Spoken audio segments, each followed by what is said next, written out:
Got a wheel? Want a race? We've got you. The driving sims are coming.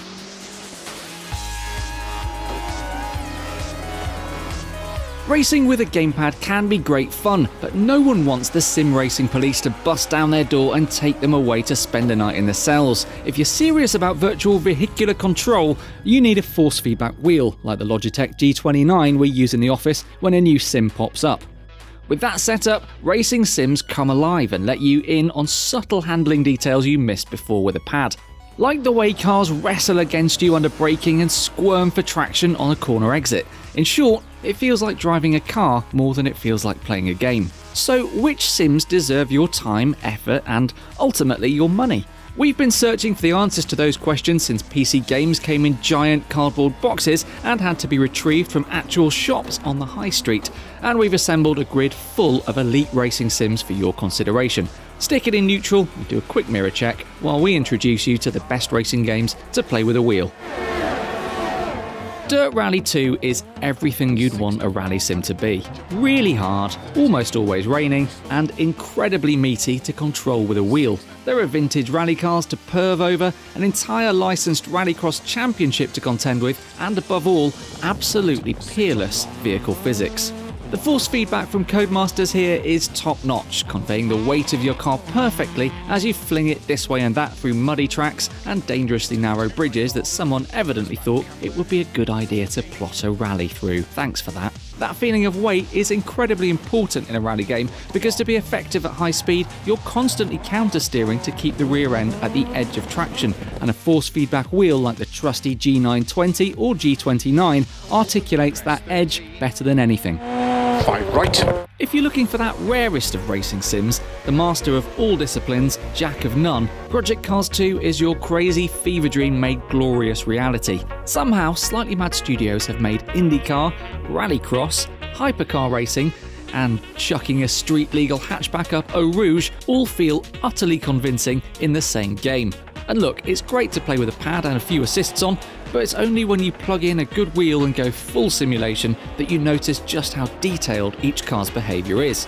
You can somehow feel the slipstream when you follow behind another Indy car at high speed. Your hands tell you how light and responsive a race-tuned car is versus its road-going equivalent, and flooring it in a hypercar is a frankly upsetting experience. What's more, there's a serious multiplayer scene built around the game, so your skills behind the wheel might ultimately lead you to esports fame and fortune. The line between real motorsport and racing sims blurs with every passing year, and Project Cars 2 is right up there to bridge the gap. Everyone's dreamed of being a Formula 1 driver at some point, haven't they? It's such a glamorous life after all, travelling across the globe to race the quickest cars in existence, being paid lorry loads of cash and having the media hang on your every word. What F1 2018 attempts to do is let you into that life, warts and all. The glamour and excitement's there, sure, but so is shaking your angry fist at sporting legends as they shatter your front wing, and presumably having a baseball cap permanently seared onto your scalp. It's an amazing take on the traditional racing game career mode, reveling in details like contract negotiations and press interviews, but above all else, it feels amazing to drive. It's probably the most accessible game in this video, but that certainly doesn't mean it's a breeze to edge past Max the Crash Verstappen with all the assists off and the force feedback rumbling, or indeed to whack in lap after lap on rapidly degrading wet tyres with Lewis Hamilton breathing down your neck. The focus is on things like managing your rubber and fuel levels rather than the minutiae of car behaviour, but it's still best experienced through a good wheel and some authentic flappy paddles for the gear changes. And they're out in force again today. If we're being totally honest, the Blancpain World Endurance Series license is a bit of a niche one, but there it is at the heart of Assetto Corsa Competizione all the same.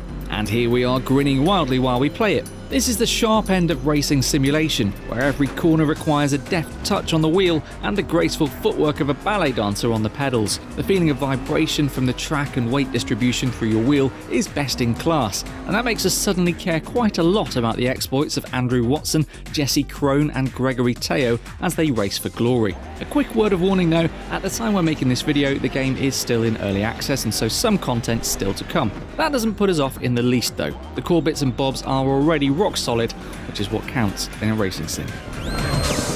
Here's an indication of how seriously iRacing takes its, racing. A racing wheel is mandatory. No wheel, no iRacing, friend. And it doesn't end there. You're also expected to behave like a professional behind the racing wheel, avoiding collisions wherever possible like a real, fleshy, mortal driver would, and observing flag rules whenever you see them. This strong stance on, let's face it, not being a total jerk, has fostered a dedicated and talented iRacing community. Graphically, it can't quite compete with newer releases like the achingly well-realised Dirt Rally 2 or Project Cars 2's impossible shininess, but the handling is exact and meticulously detailed. That's true across its 18 licensed cars, in which you compete against other human folk in regularly scheduled series events, just like a real race driver then. Except real race drivers probably don't do this too many times and live to tell the tale. ISI's take on serious racing sims isn't the easiest on the eye these days. Truth be told, neither was the first R-Factor when it came out in 2005. But what it lacks in bleeding-edge visual finesse, it sweetens the deal with in terms of raw handling simulation and modability. While you immediately alt-tab to ascertain whether modability is actually a word, let us tell you about the breadth of experiences within this humble package. F1 seasons from yesteryear to present day? Check. Clio Cup? Check. Oval racing? Yeah, check. The infamous Group C Le Mans car category? You bet. And all of them treat your wheel totally differently, because their creators have nigh infinite tinkering ability with the physics and force feedback settings within the game.